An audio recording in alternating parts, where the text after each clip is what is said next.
नमस्कार भाई लोग, स्वागत है आपका हमारे यूट्यूब चैनल पर। हम कर रहे थे करंट अफेयर है ना। तो उसी का करंट अफेयर का ही अगला सीरीज करेंगे और आज बहुत ही इम्पोर्टेंट करंट अफेयर्स रहने वाला है जो आगे प्रतियोगी एग्जाम में पूछने वाला है, ठीक ना। तो बिना देर किए हुए शुरू करते हैं। देर करने से अच्छा, आजकल एक समस्या चल रहा है हम लोगों के साथ, एसएससी स्टूडेंट्स के साथ कुछ समस्या चल रहा है ये कि प्रोटेस्ट हो रहा है दिल्ली में। बहुत बड़े बड़े टीचर हो गए, अभिनय सर हो गए, राकेश सर हो गए, है ना, पूनम मैम हो गई। तो ये सब प्रोटेस्ट कर रहे हैं। प्रोटेस्ट में जिनको भी टाइम है वहाँ पे जो रह रहे हैं आसपास में, या तो दूर दराज के इलाके से भी जो जाने में सक्षम है, जरूर जाना चाहिए, क्योंकि ये आपके हक की लड़ाई है ना। और बार बार ऐसे करते रहेगा, आयोग आपके बातों को सुनेगा नहीं, अनसुना कर देगा, है ना। तो फिर समस्या हो जाएगा भाई किसी के लिए। अब पता चला है कि बहुत दूर दराज जगह सेंटर दे दिया है, 500-800 किलोमीटर दूर सेंटर दे दिया है। जब इतना ही दूर सेंटर भेजना है तो फिर नज़दीक सेंटर डलवाता काहे है एग्जाम होते समय। तो बहुत सारा समस्या है इस तरह को लेकर के, बहुत सारा क्वेश्चन गलती दे देता है ना, गलती दे देता है। देखो आयोग की बेशर्मी यहाँ तक पहुँच गया है कि क्वेश्चन गलती खुद कर देता है, उसको सुधारने के लिए बच्चों से पैसा लेता है। बताइए, तो ये ना होता है उसको कि गलती तुम किया तो उसका खामियाजा तुम भोग दो, तुम ऊपर से पैसा दो स्टूडेंट को। ये नहीं होता है, इतना बेशरम हो गया है। ये तो उसका गलती बताइए, उस पर ऊपर से पैसा आप भी दीजिए। ये तो बहुत गलत बात है। ये नहीं होना चाहिए, ये कभी नहीं होना चाहिए कि गलती आप करें और पैसा भी आप ही लें। ये नहीं हो सकता है ना। अच्छा, कितना सेंटर से पता चला है कि वहाँ पे जो इन्विजिलेटर होते हैं उसका सही बर्ताव नहीं था, कितना सिस्टम सही से फंक्शन काम नहीं कर पा रहा था। तो ऐसे में तो अब 1 घंटे का एग्ज़ाम होता है, बच्चा तैयारी करता है, 2 साल 3 साल 4 साल लगातार तैयारी करता है, उसमें 1 घंटे का एग्ज़ाम होता है। बताइए 1 घंटा में 15-20 मिनट 10 मिनट उसका डिस्टर्ब भी हो जाए तो क्या ही एग्ज़ाम दे पाएगा। तो ये सही तरीका नहीं है। सरकार को उसके जो शिक्षा मंत्री हैं या एसएससी आयोग को जो है इस पर संज्ञान लेना चाहिए, ज़रूरी है। अब चूंकि इतना बड़ा मुद्दा हो गया है, देश के युवा इसके साथ लगा हुआ है, तो अगर सरकार इसके ऊपर ध्यान नहीं दे रहा है, आयोग अनसुना कर रहा है, बहुत गलत बात है। ये बहुत मतलब दिल में चुभ जाता है इस तरह का बात सुन के, है ना। ये नहीं होना चाहिए, ठीक है। ये सब बात होता रहता है। आपको प्रोटेस्ट भी करना है, अपने हक की लड़ाई के लिए लड़ना भी है, लेकिन पढ़ाई भी जारी रखना है। ऐसा नहीं कि पढ़ाई छोड़ देना है, हक के लिए लड़ेंगे भी और पढ़ाई भी जारी रखेंगे, है ना। चलिए आइए शुरू करते हैं। अच्छा, ये जो करंट अफेयर रहेगा वो सब के लिए रहेगा, एसएससी हो चाहे रेलवे हो चाहे कोई भी प्रतियोगी एग्जाम हो, है ना। पूरा का पूरा करंट अफेयर है। तो करंट अफेयर तो सब में पूछता है आजकल, तो है ना, कोई भी एग्जाम में रहेगा। उत्तर प्रदेश पुलिस हो गया, बिहार पुलिस हो गया, दरोगा हो गया, बीपीएससी हो गया, किसी भी तरह के एग्जाम के लिए ये सही है ना। हालांकि दरोगा के मेंस में जल्दी 1-2 मतलब बहुत कम पूछता है करंट अफेयर। तो मेंस के लिए नहीं तैयारी करना है आपको करंट अफेयर के लिए। उसका पीटी निकालने के लिए आपको कम से कम 15 से 17 को करंट अफेयर पूछता है दरोगा में, है ना, पीटी में। उसी तरह से बीपीएससी में भी पूछता है। बिहार पुलिस तो हो ही गया, बाकी रेलवे वगैरह तो आज देख ही रहे हैं। कम से कम अगर 100 क्वेश्चन है तो 7 से 8 से 10 तक रहता है करंट अफेयर, है ना। तो करंट अफेयर का आजकल प्रचलन बहुत बढ़ गया है आजकल के कोई भी एग्जाम सेंटर में, चाहे एसएससी हो, चाहे रेलवे का हो, चाहे कोई सेना का विभाग का हो, कोई भी हो। तो इसको लेकर के जो है आप लोग थोड़ा सा सतर्क रहेंगे और करंट अफेयर पर ध्यान देंगे, ठीक ना। चलिए आइए शुरू करते हैं। अच्छा, मेरा जो करंट अफेयर रहेगा इधर उधर का दिस वाला नहीं रहेगा कि हाँ कहीं से उठा के सवाल ला दिए, ये नहीं हो सकता है ना। क्योंकि हम खुद तैयारी किए हुए हैं, खुद एग्जाम किए हुए हैं क्रैक, तो हमको पता है कि कहाँ सवाल बनते रहता है ना। ऐसा नहीं है कि जहाँ तहाँ से क्वेश्चन ला के भर दो। ये देखिए, जीके में बहुत चीज़ें पढ़ने के लिए, अथाह सागर है जीके पढ़ने के लिए, लेकिन आपको जो है उसमें से उस अथाह सागर में से सिर्फ अमृत को काढ़ना है। ये नहीं कि पूरा पानी ले आए, है ना। सागर से सिर्फ अमृत को काढ़िए और उसमें से आपका सफलता तय है, ठीक ना। तो सटीक चीज़ों को पढ़िए, अच्छे से पढ़िए, ढंग से पढ़िए, ताकि लंबे समय तक के लिए वो चीज़ें आपके जहन में याद रहे, बसा हुआ रहे, है ना, ताकि एग्जाम में कोई गलती का कन्फ्यूजन का कोई चांस ना हो। चलिए ज़्यादा बकवास नहीं करेंगे, आगे बढ़ेंगे। चलिए देखिए, क्वेश्चन फर्स्ट में है कि विश्व का सबसे ऊंचा, है ना, अभी जो है हाल ही में प्रधानमंत्री नरेंद्र मोदी जो है विश्व का सबसे ऊंचा रेलवे आर्क ब्रिज, या आर्क ब्रिज बोलो या आर्च ब्रिज बोलो, है ना। तो विश्व का सबसे ऊंचा रेलवे आर्क ब्रिज जो का लोकार्पण किए हैं, लॉन्च किए हैं नरेंद्र मोदी। और ये कहाँ पे किए हैं, तो ये किए हैं, अच्छा ये यही क्वेश्चन था कि सबसे ऊंचा रेलवे आर्च ब्रिज का लोकार्पण किसने किया? तो किसने किया, तो इसका आंसर हो जाएगा नरेंद्र मोदी। नरेंद्र मोदी जो है लॉन्च किए हैं, है ना। और याद रखेंगे ये रेलवे आर्च ब्रिज जो है चिनाब नदी पर जम्मू कश्मीर में है, याद रखिएगा, चिनाब नदी पर जम्मू कश्मीर में, इसको याद रखेंगे अच्छे से, ठीक है। क्वेश्चन नंबर 2 में है विश्व का सबसे ऊंचा रेलवे आर्च ब्रिज किस नदी पर? अच्छा यही क्वेश्चन है, किस नदी पर है, तो ये बोल रहे थे चिनाब नदी पर जो है सबसे ऊंचा रेलवे आर्च ब्रिज बनाया गया है, जिसका लोकार्पण किए हैं कौन? प्रधानमंत्री नरेंद्र मोदी, ठीक ना। क्वेश्चन नंबर 3 में है उथले समुद्र, उथला बोलते हैं सैलो को बोलते हैं, आप पढ़े अंग्रेजी में सैलो मतलब होता है छिछला या उथला, मतलब कि जो कम गहराई का होता है ना। जैसे समुद्र में गए या कहीं पर गए, तालाब वगैरह में गए, तुरंत से जमीन मिल गया तो उसको बोलते हैं उथला, है ना। तो बोला गया है कि उथले समुद्र में पनडुब्बी रोधी युद्ध में सक्षम INS किसे भारतीय नौसेना शामिल किया गया? हाँ, उथले क्षेत्र के लिए निगरानी के लिए जो है ना एक INS तैयार किया गया है, बनाया गया है भारतीय नौसेना के लिए, और उसको शामिल किया गया है। उसका नाम है INS अर्नाला, INS अर्नाला। सी में ऑप्शन है INS अर्नाला, तो याद रखेंगे INS अर्नाला जो है ये किस लिए काम करता है? उथले समुद्र में निगरानी करता है ये पनडुब्बी के, है ना, तो ध्यान रखेंगे। एक क्वेश्चन है नंबर 4 में नाविका सागर परिक्रमा 2 में शामिल कमांडर कौन कौन थे? देखिए नाविका सागर परिक्रमा जो है, नाविका सागर परिक्रमा यहाँ पे 2 है, तो नाविका सागर परिक्रमा 1 पहले हो चुका है। इसमें क्या होता है नाविका सागर परिक्रमा में कि पूरे देश का जो है INS से किसी पोत से, बढ़िया पोत से पूरे समुद्री इलाके का, पूरे समुद्री देश का भ्रमण करता है ना। और उससे जहाँ जहाँ पे नई जगह जाने को मिलता है, वहाँ पे सीखने को मिलता है, तो इस तरह से वहाँ से अचीवमेंट्स होते हैं। तो यहाँ पे क्वेश्चन है कि नाविका सागर परिक्रमा 2 पहला समाप्त हो गया था पहले ही, ये है 2। इसमें बोल रहा है कौन कौन से कमांडर शामिल थे। नाविका सागर परिक्रमा 2 में कौन कौन से कमांडर शामिल थे? तो इसमें 2 गो है, एक है कमांडर दिलना और एक है कमांडर रूपा। दिलना और रूपा को आप याद रखेंगे, दिलना रूपा, रूपा दिल दे दिया, है ना, दोनों गई थी एक साथ, दोनों महिला कमांडर हैं, है ना। तो कमांडर रूपा और कमांडर दिलना जो है क्या में नाविका सागर परिक्रमा 2 में भाग ली थी, गई थी, ठीक ना। और इसी में एक क्वेश्चन और बहुत बढ़िया क्वेश्चन है, थोड़ा टेढ़ा रहेगा लेकिन बढ़िया क्वेश्चन है कि नाविका सागर परिक्रमा 2 में किस महाद्वीप को पार करके मतलब आया था, पार किया था, है ना। तो यहाँ पे एक बड़ी महाद्वीप तो वैसे बहुत सारे थे, लेकिन जो खास था जो इसका नाम है पॉइंट नीमो। पॉइंट नीमो जो खास इसलिए है ना कि पॉइंट नीमो महाद्वीप जो है किसी भी स्थल देश से सबसे अधिक दूर वाला महाद्वीप है, सबसे अधिक दूर वाला महाद्वीप, है ना। तो इसलिए ये क्या है, खास है, पॉइंट नीमो, इसको याद रखेंगे। तो रूपा और दिलना गई थी, कहाँ पे गई थी? पॉइंट नीमो से वहाँ से वापस आई है ना। और इसी में एक और क्वेश्चन है कि नाविका सागर परिक्रमा 2 में कौन सा INS मतलब कौन सा पोत भाग लिया था, किस पोत से गई थी वो, है ना। तो याद रखेंगे INS तारिणी, INS तारिणी से गई थी, याद रखेंगे। फिर से बोल देते हैं, INS तारिणी से कमांडर रूपा और कमांडर दिलना दोनों गई थी, है ना। पूरा भ्रमण की नाविका सागर भ्रमण, उसको 2 नाम दिया गया। और एक स्पेशल आइलैंड पे गई थी जिसका नाम था पॉइंट नीमो, याद रखेंगे। क्वेश्चन नंबर आगे बढ़ाते हैं। क्वेश्चन नंबर 7 में है QS रैंकिंग। ये QS रैंकिंग जो है ना, QS रैंकिंग जो है ना ब्रिटेन के लंदन से जो है एक संस्था है, उसे जारी किया जाता है हर एक वर्ष शिक्षा के क्षेत्र में, शैक्षणिक संस्थान के क्षेत्र में, कि कौन सा शैक्षणिक संस्थान सबसे बढ़िया काम कर रहा है, उसको रैंक 1 रैंक 2 दिया जाता है। तो यही है QS रैंकिंग 2026, 25 वाला 26 में जारी करता है ना। तो 26 के विश्व के शीर्ष शैक्षणिक संस्थानों में से शीर्ष 100 में भारत के कई गो शैक्षणिक संस्थान है? तो भारत के शीर्ष 100 में एक भी शैक्षणिक संस्थान नहीं है। ये सुन के बड़ा तकलीफ होता है कि हम लोग खाली हमारे नेता लोग से बात करते हैं कि हम लोग बन जाएंगे विश्व गुरु, लेकिन कैसे बताइए। QS रैंकिंग जारी कर रहा है, उसमें विश्व 100 गो में टॉप 100 में एक भी नहीं है भारत का।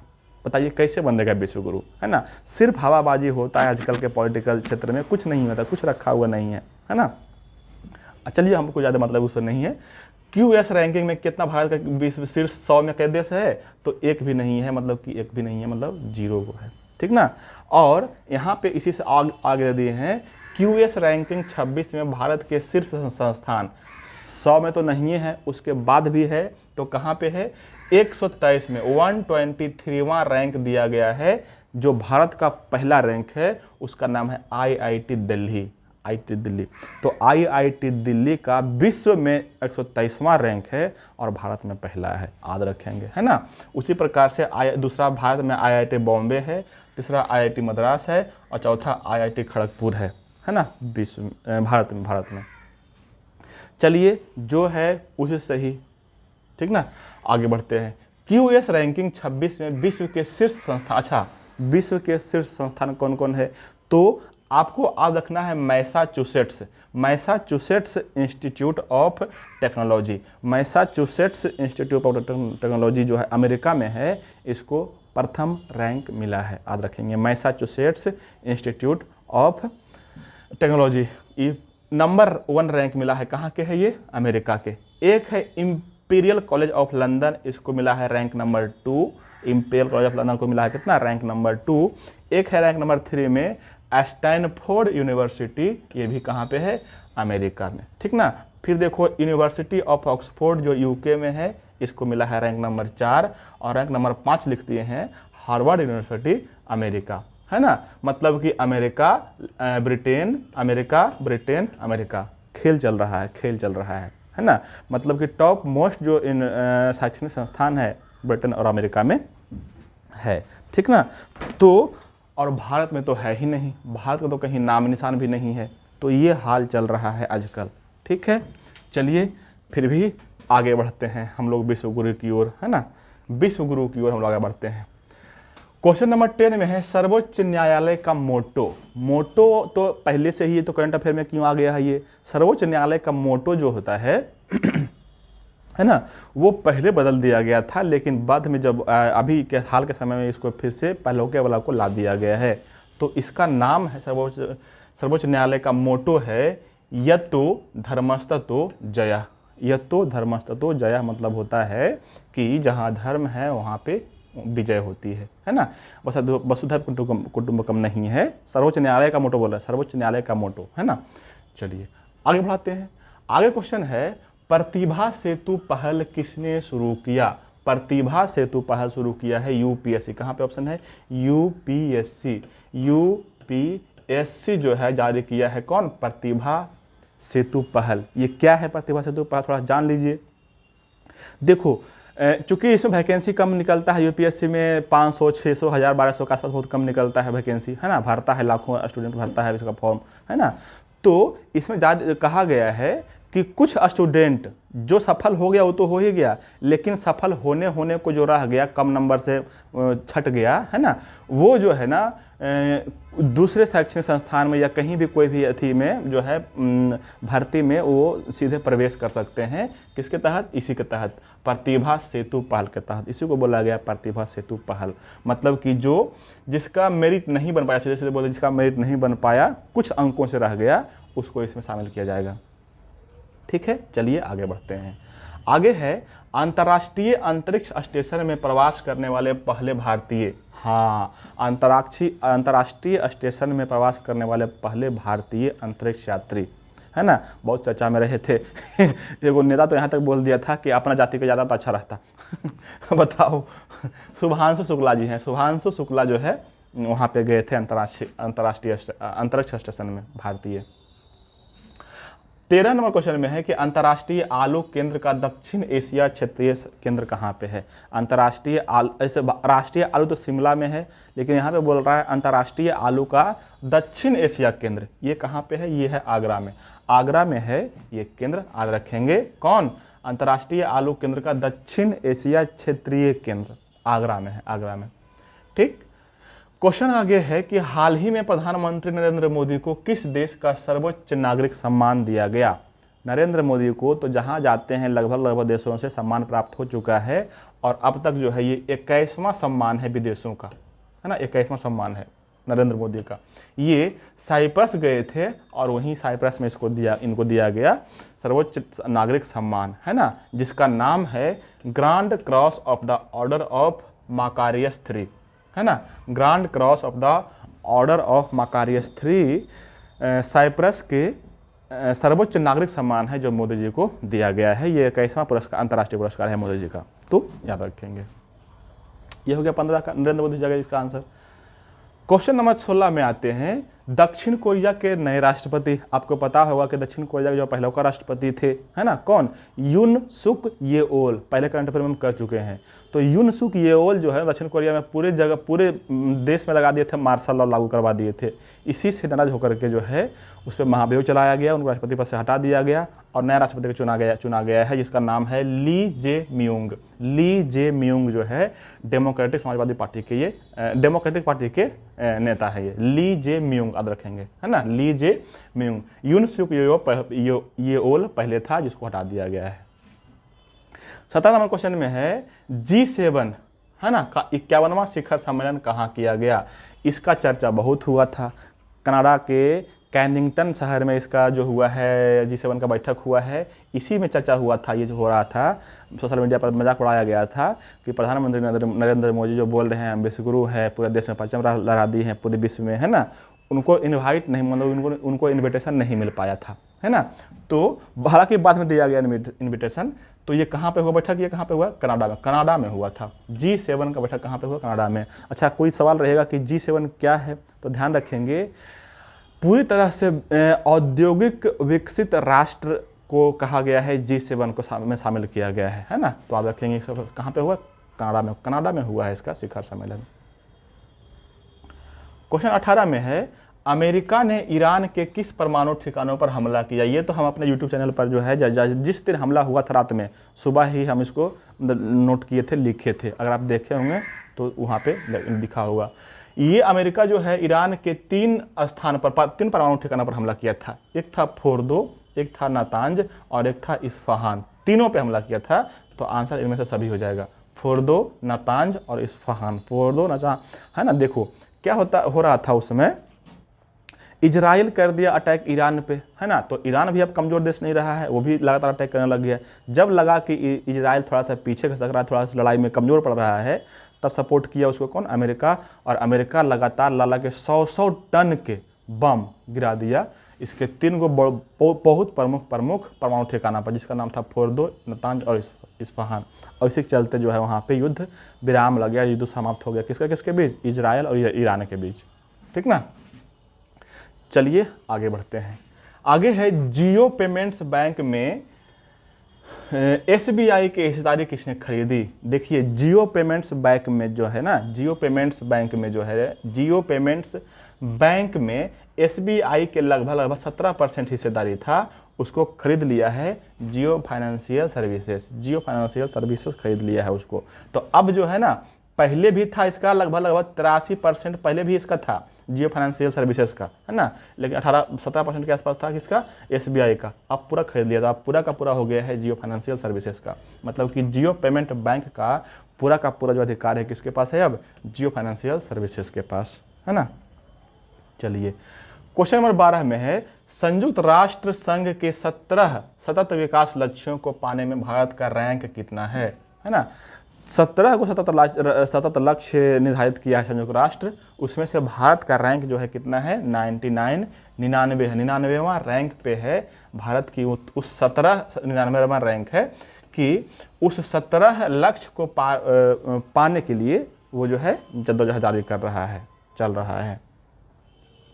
क्वेश्चन 21 में है, IBCA का फुल फॉर्म क्या है? आजकल बहुत चर्चा में रह रहा है ये IBCA, है ना, का फुल फॉर्म क्या है? इसका फुल फॉर्म होता है international big cat alliance. International big cat alliance मतलब कि इसमें लगभग जितना भी चीता हो गया, शेर हो गया, तेंदुआ हो गया, हिम तेंदुआ हो गया, है ना, जगुआर हो गया, प्यूमा हो गया, ये शेर हो गया, ये सब को जो है 7 को जो है जितना भी बिग कैट के नाम से जाना जाता है उस सब को शामिल किया गया है, उसको सुरक्षित और संरक्षित करने के लिए उसी का नाम दिया गया है IBCA। IBCA का मतलब होता है इंटरनेशनल बिग कैट अलायंस, है ना। इसमें रखेंगे, इसमें कई गो होता है? 7 को। पता नहीं ध्यान में है कि नहीं, है ना, लिख देते हैं सार को। एक हो गया शेर, एक हो गया चीता, है ना, एक हो गया तेंदुआ, एक होता है हिम तेंदुआ, है ना, हिम तेंदुआ।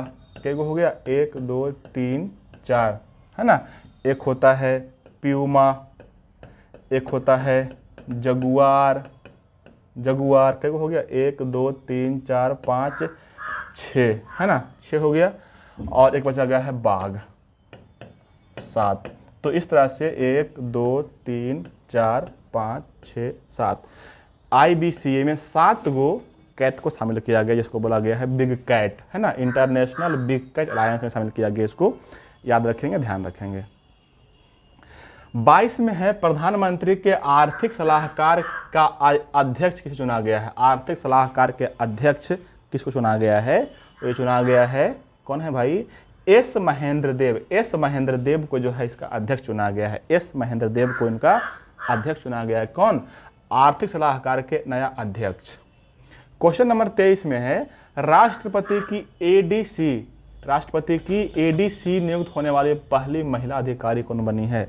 अब से राष्ट्रपति के जितने भी रहे थे एडीसी का पद, वो था पुरुष के पास, लेकिन अब चूंकि महिला राष्ट्रपति भी है तो अब बनी है एडीसी कौन, महिला बनी है, जिसका नाम है यशस्वी सोलंकी। यशस्वी सोलंकी जो है पहली राष्ट्रपति की एडीसी बनी है ना। और एडीसी में जो है शामिल होता है कौन कौन, एडीसी में शामिल होता है 2 गो थल सेना के अधिकारी और 2 गो थल सेना के, 1 वायु सेना के, 1 जल सेना के, है ना। तो ये बनी है यशस्वी सोलंकी। 24वें क्वेश्चन में है कि अंडमान निकोबार के कमांडर इन चीफ किसे बनाया गया है। अंडमान निकोबार के कमांडर इन चीफ बनाया गया है, इसको दिनेश राणा को बनाया गया है अंडमान निकोबार के कमांडर इन चीफ, ठीक ना। 25 में है भारतीय उद्योग परिसंघ के अध्यक्ष कौन बने हैं। भारतीय उद्योग परिसंघ के अध्यक्ष बने हैं, वो ऑप्शन होगा आपको 4 में, राजीव मेमानी। राजीव मेमानी जो है अर्स्ट एंड यंग के भी अध्यक्ष रह चुके हैं, है ना। अर्स्ट एंड यंग पुरस्कार उसको मिल चुका है राजीव मेमानी को, तो आप रखेंगे, है ना, क्या, भारतीय उद्योग परिसंघ के अध्यक्ष कौन, राजीव मेमानी, ध्यान रहेंगे। नेक्स्ट में है संयुक्त राष्ट्र महासभा के नया अध्यक्ष। हाँ, ये तो टॉप मोस्ट क्वेश्चन है ना, बढ़िया क्वेश्चन भी है। तो संयुक्त राष्ट्र महासभा के जो नया अध्यक्ष बनी है लड़की, महिला है, फीमेल है, उसका नाम है एना लेना बैरलॉग। एना लेना बैरलॉग जो है जर्मनी से बिलोंग करती हैं, है ना, जर्मनी की है ये, जो बनी है संयुक्त राष्ट्र महासभा के नए अध्यक्ष। याद रखेंगे, इज्जत से नाम रखेंगे, एना लेना बैरलॉग, एना लेना बैरलॉग, ठीक ना, याद रखेंगे, एना लेना बैरलॉग। 27 क्वेश्चन में है कि संयुक्त राष्ट्र संघ का डैग हैमर स्कॉल्ड, है ना, डैग हैमर स्कॉल्ड पुरस्कार किसे दिया गया है, ध्यान रखेंगे।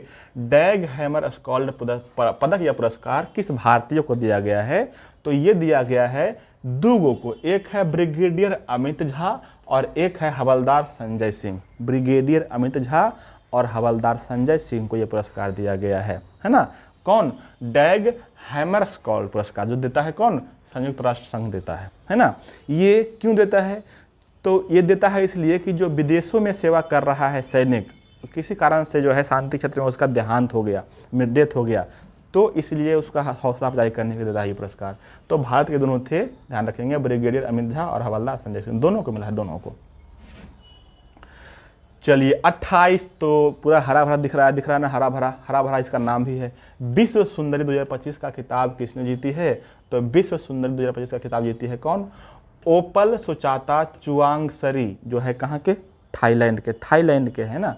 ओपल सुचाता चुआंगसरी कहाँ के है, थाईलैंड के, ये जीती है विश्व सुंदरी का खिताब। जाके गूगल पे सर्च करिए, खोजिए, उनके बारे में पढ़िए, काहे ले, उसका फोटो देखने के लिए नहीं, वरन उसके बारे में जानने के लिए, ताकि अब आपके आंख के सामने ढेर देते रहेगा ना तो वो याद हो जाएगा कौन है वो, है ना। इसलिए कोई भी इस तरह का करंट अफेयर तो उसको जाकर सर्च करिए, गूगल पे, मोबाइल पे, कहीं पे सर्च करिए, है ना, जरूर देखिएगा 1-2 बार। क्या होता है, 1-2 बार देखने से दिमाग में जो है ना बस जाता, जल्द तो आ रहता है वो लंबे समय के लिए।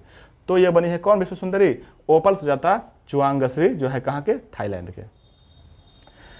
29 में है फ्रेडरिक फोर्सिथ का संबंध किस क्षेत्र से है। फ्रेडरिक फोर्सिथ जो है एक लेखक और पत्रकार थे। इन्होंने कई अलग अलग क्षेत्रों के लिए, कई अलग अलग राज्यों या देशों के लिए जो है ना गुप्त रूप से योजना, मतलब किसी का जो छुपा हुआ कीड़ा था, मतलब किसी का गुप्त जिसको बोलते हैं ना गुप्त राज, उसको निकाल के बाहर लेते थे, उपन्यास टाइप के बना के पत्रकार थे, है ना। तो अच्छा ये कहाँ के था, यूके के थे ये, है ना। फ्रेडरिक फॉसिथ कहाँ के थे, यूके ब्रिटेन के। लेखक और पत्रकार थे। एक है प्रफुल्ल राय, इसका संबंध साहित्यकार से है, ये बांग्ला के साहित्यकार हैं, बांग्ला के, है ना, बांग्ला के साहित्यकार भारत के, तो ध्यान रखेंगे। प्रफुल्ल राय कहाँ किस क्षेत्र से, बांग्ला के साहित्यकार। क्वेश्चन है गुड गर्ल पुस्तक के लेखक कौन। गुड गर्ल पुस्तक के लेखक हैं आर्या आबेर। आर्या आबेर जो है गुड गर्ल पुस्तक के लेखक हैं। आर्या आबेर गुड गर्ल पुस्तक के लेखक हैं, तो इसको ध्यान रखा जाए, है ना। कौन, आर्या आबेर। आर्या आबेर हो गए क्या, गुड गर्ल पुस्तक के लेखक। ओके, चलिए आगे बढ़ते हैं। 32 में है the living legend. The living legend, इसका बुक का नाम है Ramayana tales from far and near. The living legend, Ramayana tales from far and near. ये पुस्तक के लेखक है कौन, वायु नायडू। वायु नायडू जो है इस पुस्तक के लेखक है किसका, द लिविंग लीजेंड, है ना, Ramayana tales from far and near के लेखक है कौन, वायु नायडू। आर्या आबेर क्या हो गया, आर्या आबेर क्या हो गया, आर्या आबेर जो लिखी थी बुक उसका नाम था क्या, गुड गर्ल, है ना, गुड गर्ल हो गया आर्या आबेर, और द लिविंग लेजेंड हो गया कौन, वायु नायडू। नेक्स्ट में है the second book of prophets. पुस्तक के लेखक कौन है, the second book of prophets के लेखक है बेन्यामीन। अब बेन्यामीन नेतन्याहू मत कर दीजिएगा, सिर्फ बेन्यामीन ही इसका नाम है ना। The second book of prophets का बुक राइटर कौन, बेन्यामीन हो जाएगा, बेन्यामीन। 34 में है नोमैडिक एलिफेंट। बड़ा ही चर्चित असैन्य अभ्यास रहा है ये नोमैडिक एलिफेंट। नोमैडिक एलिफेंट जो होता है भारत के साथ हर एक 2 वर्ष पे होता है।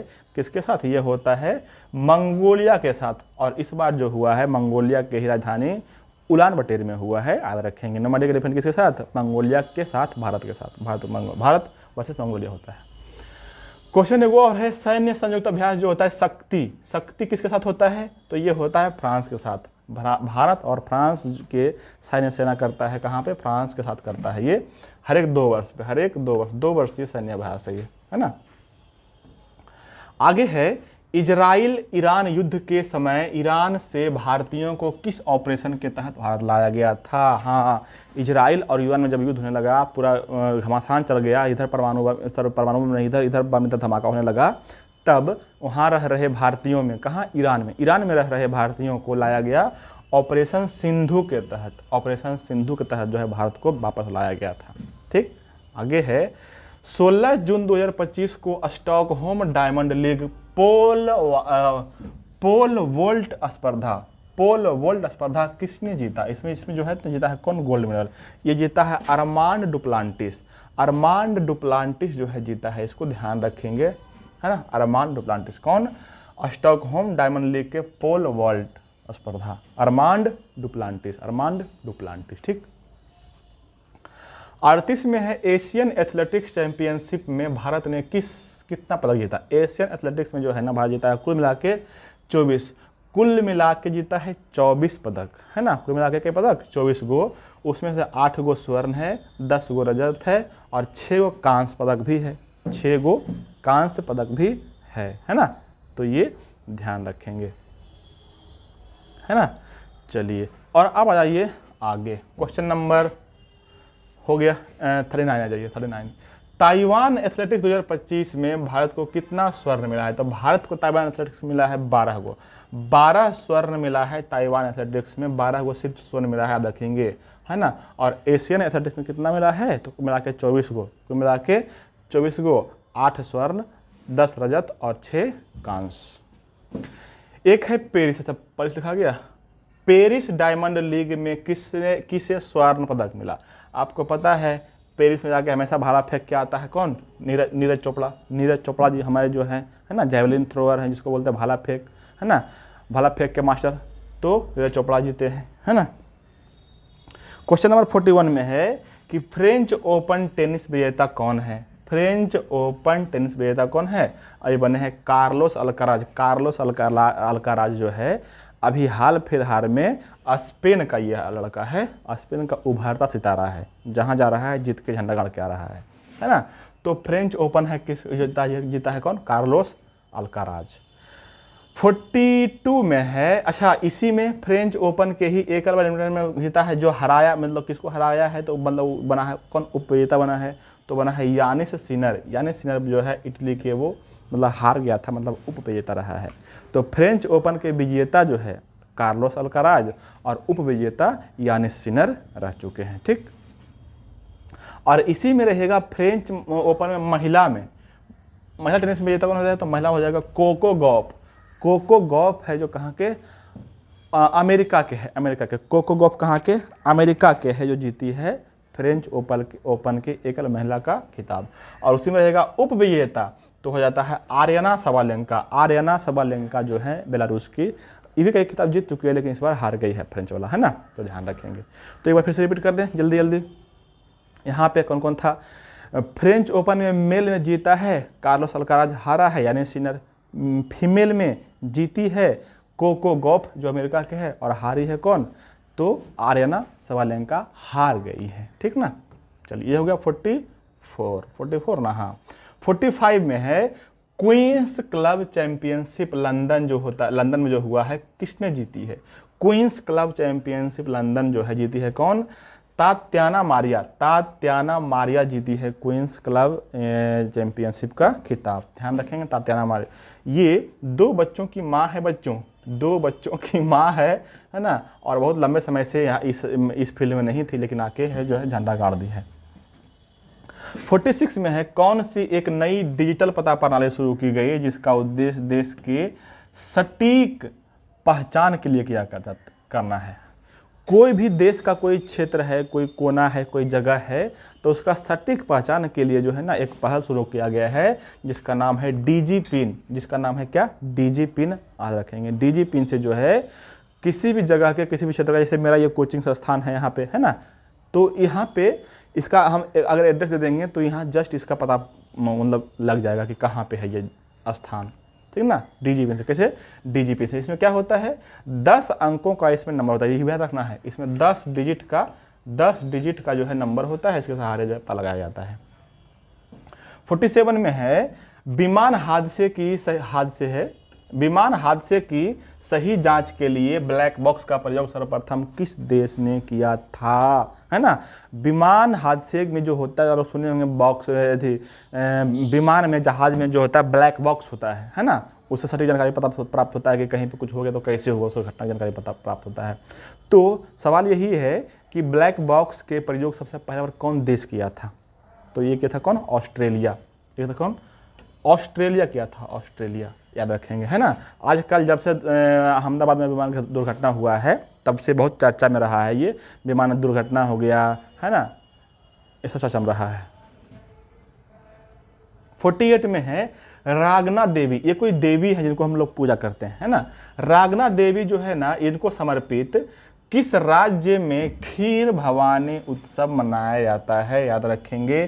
खीर भवानी उत्सव किसके लिए मनाया जाता है, किस देवी को समर्पित है, तो रागना देवी को। और किस राज्य में मनाया जाता है, तो मनाया जाता है जम्मू कश्मीर राज्य में, है ना। खीर भवानी पुरस्कार कहाँ पे, जम्मू कश्मीर में होता है, रागना देवी को समर्पित है। ये याद रखेंगे, बढ़िया क्वेश्चन है, अभी आजकल हाल में चर्चा में है ये। ठीक, चलिए क्वेश्चन नंबर आगे है, ग्रेटर फ्लेमिंगो अभ्यारण्य कहाँ है। इसको जो है ना हाल ही में तमिलनाडु जो है ना ग्रेटर फ्लेमिंगो अभ्यारण्य को अभ्यारण्य के दर्जा दिया है, पहले नहीं था, अभी हाल ही में दिया है, तो चर्चा में है, ध्यान रखेंगे। ग्रेटर फ्लेमिंगो अभ्यारण्य कहाँ पे, तमिलनाडु कहाँ पे है, तमिलनाडु में है। ठीक ना, चलिए 50 में है क्यूएस, जो ही जारी किया था। क्यूएस अलग अलग क्षेत्र के लिए अलग अलग रैंक जारी करता है, तो उसी में से है क्यूएस एमबीए, है ना। रैंकिंग में शीर्ष स्थान पर कौन है, क्यूएस एमबीए रैंकिंग में शीर्ष स्थान पर है बेंगलोर। आईआईएम बेंगलोर जो है सबसे टॉप मोस्ट स्थान पर है, जिसमें बिजनेस के बारे में सिखाया जाता है ना, एमबीए में, है ना, क्यूएस एमबीए में। कौन कौन टॉप रैंक के भारत के है, तो आईआईएम बेंगलोर। 51 में है कि केंद्रीय मंत्री किरण रिजिजू ने वक्फ संपत्ति प्रबंधन हेतु प्रदर्शन लाने के लिए कौन सा पोर्टल लॉन्च किया है। ये बढ़िया क्वेश्चन है, आजकल हॉट टॉपिक है ये, है ना, कि वक्फ जो लाया गया है, वक्फ कानून संशोधन, उसको अच्छे से समझाने के लिए, सही करने के लिए, उस पर पारदर्शिता लाने के लिए केंद्रीय मंत्री जो हैं किरण रिजिजू साहब, वो जो है ना एक लॉन्च किए हैं, क्या एक लॉन्च किए हैं पोर्टल जिसका नाम है उम्मीद पोर्टल। इस उम्मीद पोर्टल में वक्फ से संबंधित जितना भी जानकारी होगा सब इसी पोर्टल के तहत, इसी पोर्टल में रहेगा, है ना। तो ये है क्या, वक्फ से संबंधित, है ना, आपको पता होगा वक्फ के बारे में, है ना। मुस्लिम के धार्मिक संस्था से जुड़ा हुआ ज़मीन होता है, उसको बोला गया था वक्फ, है ना। और इसके चलते जो है इसमें अभी इंडिया पूरा घमासान मचा हुआ है। तो कौन जारी किया गया पोर्टल, उम्मीद पोर्टल, उम्मीद पोर्टल। ठीक, चलिए आगे। 52 में है संयुक्त राष्ट्र जनसंख्या कोष द्वारा जारी विश्व जनसंख्या स्थिति रिपोर्ट 25 का शीर्षक क्या रखा गया। हाँ, संयुक्त राष्ट्र जो है ना जनसंख्या के बारे में एक शीर्षक जारी किया गया है ना। उसका नाम है वास्तविक प्रजनन संकट। वास्तविक प्रजनन संकट जो है उसका नाम दिया गया है, शीर्षक दिया गया है, याद रखेंगे, है ना। बढ़िया क्वेश्चन है ये। और 53 में है कि विश्व आर्थिक मंच द्वारा जारी 19वां ग्लोबल जेंडर गैप रिपोर्ट में भारत का स्थान कौन सा रहा है। हाँ, ये रहा है 131, 131वां स्थान रहा है भारत का, किसमें, विश्व आर्थिक मंच द्वारा जारी 19वां ग्लोबल है, रखेंगे 19वां ग्लोबल जेंडर गैप में 19वां। अच्छा, इस सवाल यहाँ से भी ऐसे बनता है, ग्लोबल जेंडर गैप रिपोर्ट कौन जारी करता है, कौन कर रहा है, देख रहे हैं, विश्व आर्थिक मंच। एक बार आज से लगभग बताते हैं 17-18 के आसपास, 17-18-19 के आसपास, और 18-19 के आसपास ऐसा का भर के पूछ रहा था, चाहे वो CGL हो, चाहे LDC हो, चाहे MTS हो, चाहे रेलवे हो, ऐसा का पूछा था कि ग्लोबल जेंडर गैप या कोई भी मतलब सूचकांक कौन जारी करता था, है ना। तो ध्यान रखेंगे कौन जारी करता है, ये विश्व आर्थिक मंच, और इसमें भारत का स्थान कैमा है 131, 131वां। 54 में है कि ऑपरेशन राइजिंग लायन किस देश ने शुरू किया था। ये तो कई बार बता चुके हैं, है ना। देखिए, ईरान और इजराइल में जब आक्रमण होता, पहले शुरू किया था कौन, पहले शुरू किया था इजराइल ही पहले अटैक किया था, वही शुरू किया था ऑपरेशन, जिसका नाम था ऑपरेशन राइजिंग लायन। तो ऑपरेशन राइजिंग लायन शुरू किया है कौन, इजराइल शुरू किया। क्या ऑप्शन दिया, किसने शुरू किया, हाँ तो इजराइल शुरू किया था, ईरान पे हमला किया था, वही वाला। 55 में है, 55 में है कि वाह, ये है WTC के बारे में दिया हुआ है, वर्ल्ड टेस्ट चैंपियनशिप।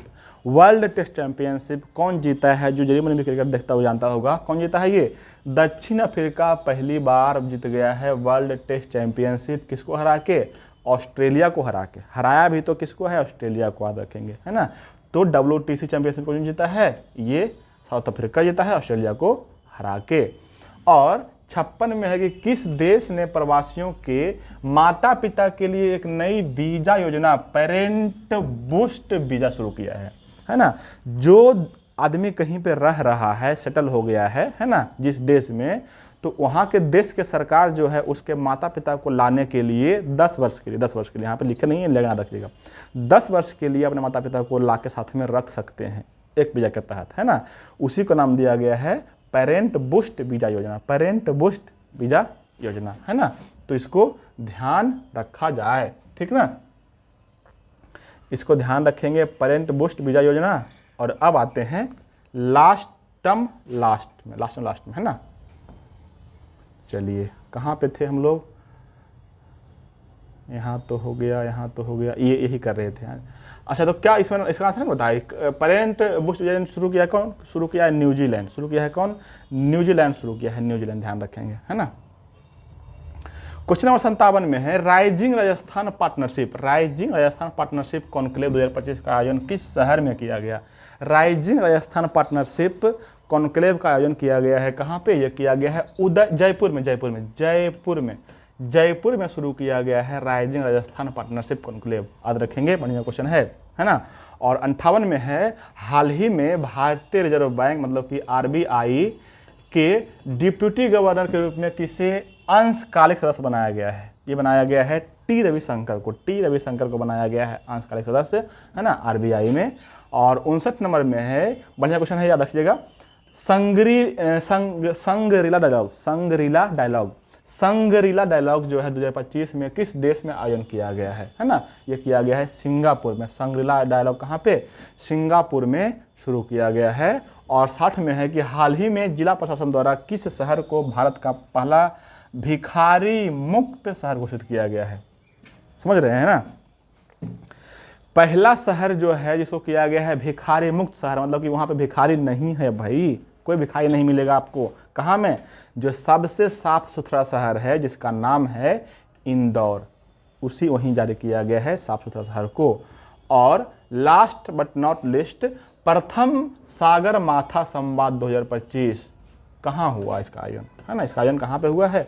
यह हुआ है काठमांडू। आपको पता है हिमालय के सर्वोच्च चोटी जिसका नाम है एवरेस्ट, उसी को बोलते हैं नेपाल में सगरमाथा, है ना? तो सगरमाथा सम्मेलन कहाँ पे हुआ है? नेपाल के काठमांडू शहर में हुआ है, ठीक ना? तो क्या क्वेश्चन हुआ? 61 क्वेश्चन जो है इस करंट अफेयर में आ गया, जो बहुत इंपॉर्टेंट क्वेश्चन था वो हम कर चुके हैं, है ना? अब की वजह से लाएंगे करंट अफेयर का ना, तो रहेगा 2 महीना का, ये था 1 महीना का, अब रहेगा 2 महीना का, फिर कर देंगे 3 महीना का, फिर कर देंगे 4 महीना का, फिर 5 महीना का, ऐसे करके सीरीज बना देंगे ताकि आपको एक ही जगह पे सब करंट अफेयर मिल जाए आपको। तो पढ़ने मजा आएगा और हमको पढ़ाने में मजा आएगा, ठीक ना? Thank you for watching.